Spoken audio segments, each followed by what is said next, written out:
नमस्कार दोस्तों, आपका हमारे चैनल नेचर्स वर्ल्ड में फिर से स्वागत है। अगर आप हमारे चैनल पर नए हैं तो अभी हमारे चैनल को सब्सक्राइब करें और हमारे वीडियो को लाइक और शेयर करना ना भूलें। दोस्तों, आज का हमारा जो औषधीय पौधा है वो है शंखपुष्पी, जिसको महाऔषधि के नाम से भी जाना जाता है। यह स्मरण शक्तिवर्धक, कांतिवर्धक, बलवर्धक और तनाव को हरने वाला इसको माना गया है। काफ़ी इसके गुण हैं। तो आज हम इसके शंखपुष्पी के गुण, पहचान और इसके फ़ायदे आपको इस वीडियो में बताने जा रहे हैं। तो अंत तक इसको ज़रूर देखें। काफ़ी गुणी पौधा है तो इसके गुण काफ़ी आप ज़रूर सुनें और देखें।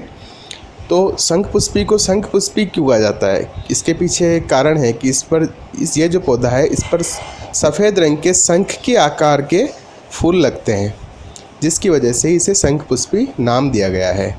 इसे क्षीरपुष्पी के नाम से भी जाना जाता है, क्योंकि ये जो फूल जो हैं ये बिल्कुल क्षीर के समान श्वेत रंग के होते हैं, सफ़ेद रंग के होते हैं, जिसके कारण इसको क्षीरपुष्पी कहा जाता है। इसे मांगल्य कुसुमा भी कहा जाता है, क्योंकि इसके दर्शन को मंगलकारी माना जाता है। कहा जाता है कि इसके दर्शन करने से सदैव मंगल होता है। और इसे हिंदी में शंखपुष्पी, शंखावली, कोडिल्ला, बांग्ला में शंखावली, मराठी में शंखोनी, गुजराती में शंखावली, कन्नड़ में शंखपुष्पी कहा जाता है। ये भारत के समस्त पथरीली भूमि वाले जंगलों में पाया जाता है। शंखपुष्पी के जो गुण हैं वो काफ़ी ज़्यादा हैं। ये दस्तावर होता है, मेधा के लिए अच्छा होता है, हितकारी होता है, वीर्यवर्धक होता है, मानसिक दुर्बलता को नष्ट करता है, और ये स्मरण शक्ति को बढ़ाता है, कांति और बल और अग्नि को बढ़ाता है, और ये अपस्मार, भूत, दरिद्रता, कृष्ट, कृमि तथा विष को नष्ट करने वाली मानी गई है। और ये आपके स्वर को या आवाज़ को उत्तम करने वाली, मंगलकारी और अवस्था स्थापक तथा मानसिक रोगों को नष्ट करने वाली होती है। तो इसके काफ़ी गुण हैं। और अब हम इसके गुणों के बारे में बताने के बाद अब इसकी पहचान के बारे में आपको बताने जा रहे हैं। तो इसकी पहचान किस तरह से की जाए? शंखपुष्पी जो है उसको 3 प्रकार का माना गया है, जो कि इसके फूलों के आधार पर इसको बताया गया है कि एक तो सामान्य औषधि प्रयोग के लिए जो है हम श्वेत पुष्प वाली शंखपुष्पी ही उपयोग में लाई जाती है, परंतु श्वेत पुष्पी के जो साथ जो रक्त और नील पुष्पी वाली शंखपुष्पियों की मिलावट अक्सर देखने को मिलती है। यानी ये 3 प्रकार इसके माने गए हैं: रक्त पुष्पी, नील पुष्पी और शंखपुष्पी या श्वेत पुष्पी जिसको बोलते हैं। तो ये अपने अपने रंगों के हिसाब से शंखपुष्पी जो है, एक तो सफ़ेद रंग का फूल होता है, एक में नीले रंग का होता है, एक में रक्त रंग का या लाल रंग का होता है। तो ये एक होता है। और कुछ विद्वान जो हैं एक पीले कलर के फूल के शंखपुष्पी का भी वर्णन करते हैं, पर वो मुझे पता नहीं है। तो मैं आपको ये तीनों ही बता रहा हूँ। ये 3 इसके होते हैं जिनसे इसकी पहचान होती है, परंतु औषधीय प्रयोग के लिए केवल श्वेत पुष्प वाली शंखपुष्पी ही उपयोग में लाई जाती है। तो ये तो इसकी शुद्धि की पहचान मैं आपको बताने जा रहा हूँ। इसमें जो है कालमेघ नामक सूप की मिलावट भी की जाती है। कई बार शुद्धि की बात चले तो शंखपुष्पी में कालमेघ नामक सूप की मिलावट भी की जाती है, क्योंकि कालमेघ का सूप शंखपुष्पी से काफ़ी मिलता जुलता होता है और इस पर भी सफ़ेद रंग के पुष्प आते हैं, परंतु सूप की ऊंचाई, फैलने का क्रम, पत्तियों की व्यवस्था अलग अलग होती है। इसके सूप से नीचे की पत्तियाँ लंबी और ऊपर की छोटी होती है। वैसे इसके गुणधर्म भी शंखपुष्पी से काफ़ी मिलते जुलते हैं। तो ये इसकी बात हो गई। अब ये जैसे ये कहाँ लगता है? शंखपुष्पी पथरीली भूमि वाले जंगलों में वर्षा ऋतु में उग जाते हैं, और शरद ऋतु में ये द्रवीभूत भूमि में घास के साथ फैली हुई पाई जाती है। इसका जो तना या शूप जो है ऊपर की ओर उठकर नहीं बढ़ता है, अपितु भूमि पर पसरता हुआ विकास करता है। और इसकी जो पत्तियां हैं, अगर उसको हम मसलें तो मूली के पत्तों जैसी उसमें सुगंध आती है, गंध आती है। तो ये इसकी एक बात हो गई। तो मैंने आपको बताया कि ये 3 तरह का होता है: श्वेत, रक्त और नील पुष्पी। और पीतवर्णी शंखपुष्पी का भी कुछ विद्वानों ने बताया है। तो ये मई से दिसंबर तक के समय इसमें पुष्पों के उपरांत छोटे छोटे कुछ गोलाई लिए भूरे रंग के चिकने तथा चमकदार फल लगते हुए दिखाई देते हैं। और अप्रैल के आसपास इसमें फूल लगने शुरू हो जाते हैं, पुष्प आने चालू हो जाते हैं चैत्र मास में। और ये सूर्योदय के उपरांत पंक्तिबद्ध खिलते हुए दिखाई देते हैं। और दिसंबर से मई तक ये लगभग सूखा ही पड़ा रहता है। इसके जो बीज होते हैं उसमें बीज के दोनों ओर सफ़ेद रंग की झाई दिखाई पड़ती है। तो बीज भूरे या काले रंग के, एक और 3 धार वाले और दूसरी ओर ढाल वाले होते हैं। ये चिकने और चमकदार होते हैं। तो ये मैंने इसके आपको पहचान बताई किस तरह से ये होता है। उसके अलावा ये आपके सामने है, जो आप देखिए ये किस तरह से नीचे फैला हुआ है और घास के साथ ये फैलता है। तो ये इसका जो आगे का जो तना सिरा जो है, अग्रज भाग जो है वो सूतली के समान पतला होता है और पीछे का थोड़ा मोटा रहता है और ये ही आगे बढ़ता है। और इसमें जो बारीक बारीक रोम होते हैं जिनसे ये जड़ें बना करके ज़मीन में आगे फैलता रहता है।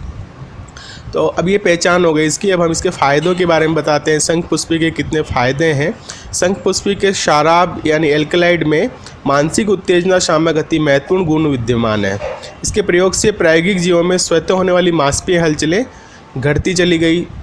कई बार कुछ अपने आप हिलने लग जाती है मांसपेशियाँ, देखा होगा आपने, कई बार आपके साथ भी हुआ हो या कई बार होता है। तो वो जैसे मांसपेशियाँ एकदम से यूँ कंपन करने लग जाती है, हिलने लग जाती है, तो वो चीज़ भी ये घटाता है और इसका ये फ़ायदा है। तो ये उत्तेजना शामक होता है जो उच्च रक्तचाप को घटाकर उसको सामान्य स्तर पर ले आता है। तो प्रयोगों में ऐसा देखा गया है कि भावनात्मक अवस्थाओं में जैसे तनाव या जैसे रात भर नींद अगर पूरी ना ली हो उसकी वजह से भी उच्च रक्तचाप जैसी परिस्थिति हो जाती है, तो उसमें भी शंखपुष्पी बहुत ही लाभकारी है। और गुस्से के समय पर भी, जैसे उस समय जब हाई ब्लड प्रेशर हो जाता है तब भी, यानी जो उत्तेजना शामक इसको बताया गया है। उसके अलावा तनाव शामक इसको बताया गया है। शंखपुष्पी आदत डालने वाले तमाम तनाव नाशक जो औषधियाँ हैं, जिस जिनको हम ट्रैंक्विलाइजर के नाम से जानते हैं, उनसे बहुत ज़्यादा अधिक उत्तम और सौम्य है, क्योंकि इसके रसायन तनाव का शमन करके मस्तिष्क की उत्तेजना शांत करते हैं और दुष्प्रभाव रहित निंद्रा लाते हैं। नींद बहुत अच्छी लाता है, उत्तेजना को शांत कर देता है और तनाव का नाश कर देता है। और ये हृदय पर भी अवसादक प्रभाव डालता है तथा हृदय की अनियमित तेज़ धड़कनों को नियमित करता है और उनकी हार्ट बीट को रेगुलर नियमित बना देता है, कंट्रोल में लाता है। तो ये काफ़ी फ़ायदेमंद है।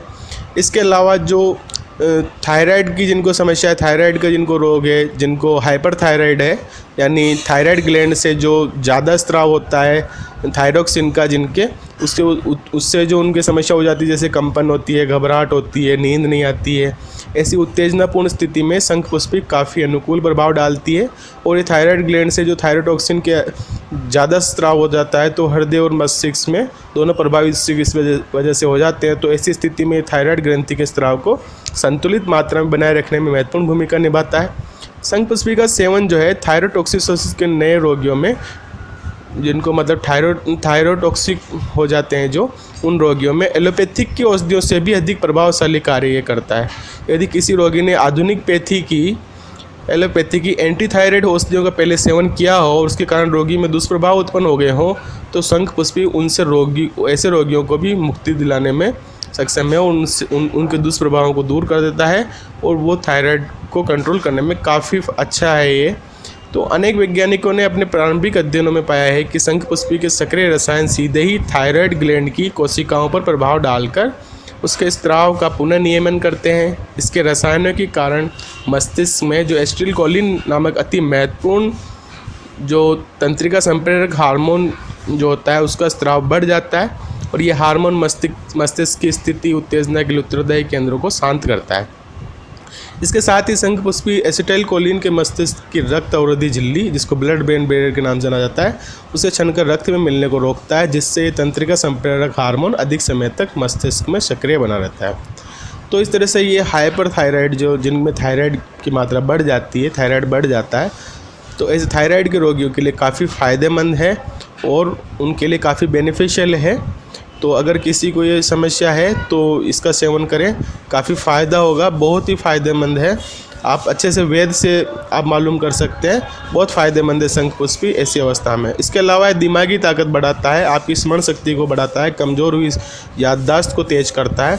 तो ये छात्र छात्राओं के लिए और इसके अलावा जो ज़्यादा दिमागी काम करने वाले लोग हैं उनके लिए शंखपुष्पी का सेवन अत्यंत गुणकारी है। और इसका महीन पिसा हुआ चूर्ण आप एक चम्मच सुबह शाम मीठे दूध के साथ या मिश्री की चाशनी के साथ सेवन कर सकते हैं।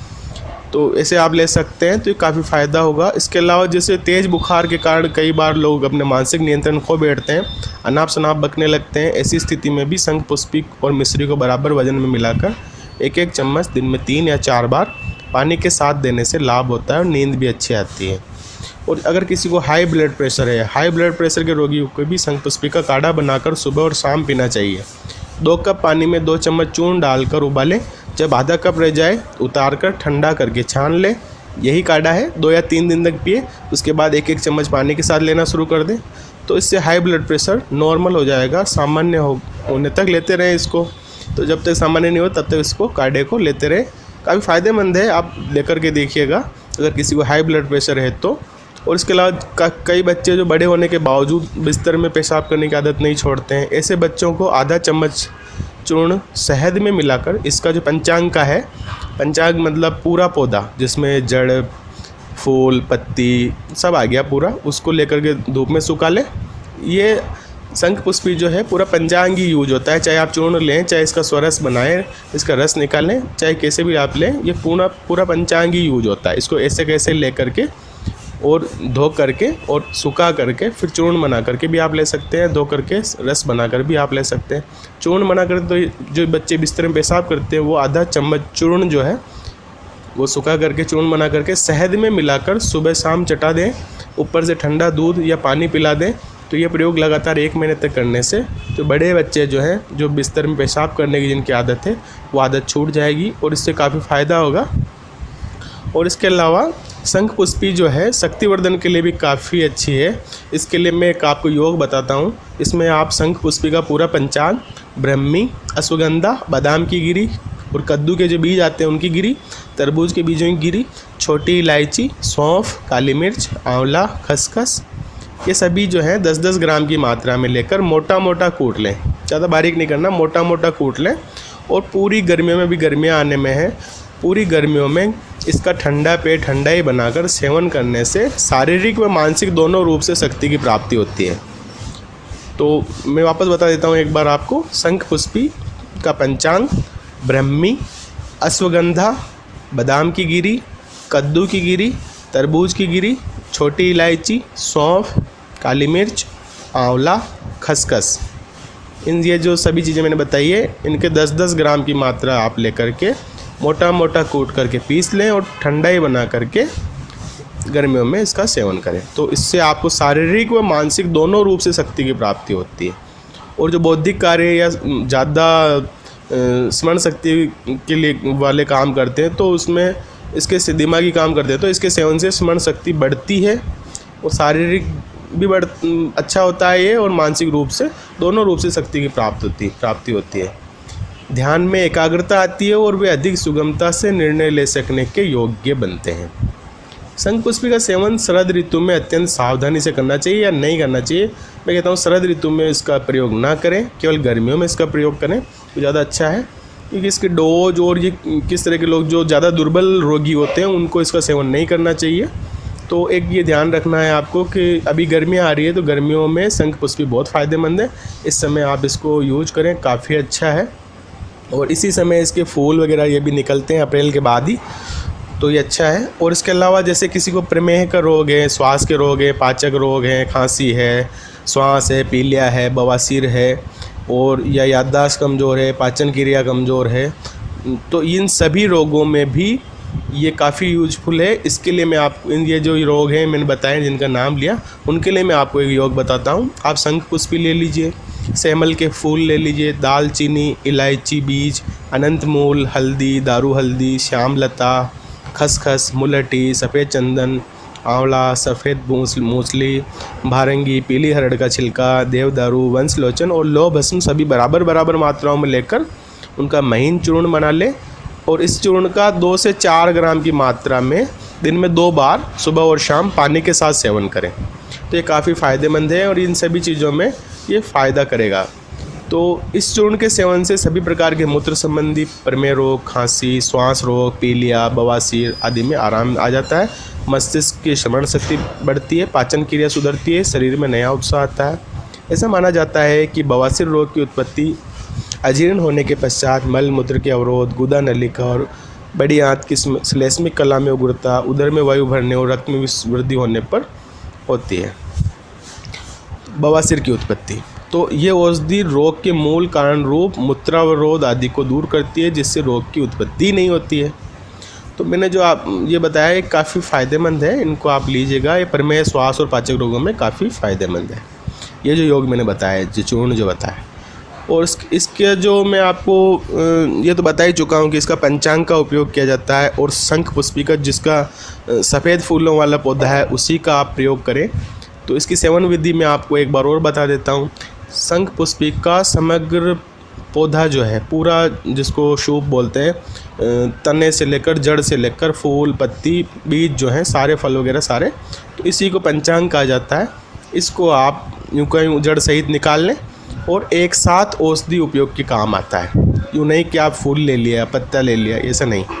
उनको सुखा लें, सुखा कर चूर्ण बनाकर भी काम में ले सकते हैं, या इसको धो करके इसका रस निकाल करके भी काम में ले सकते हैं।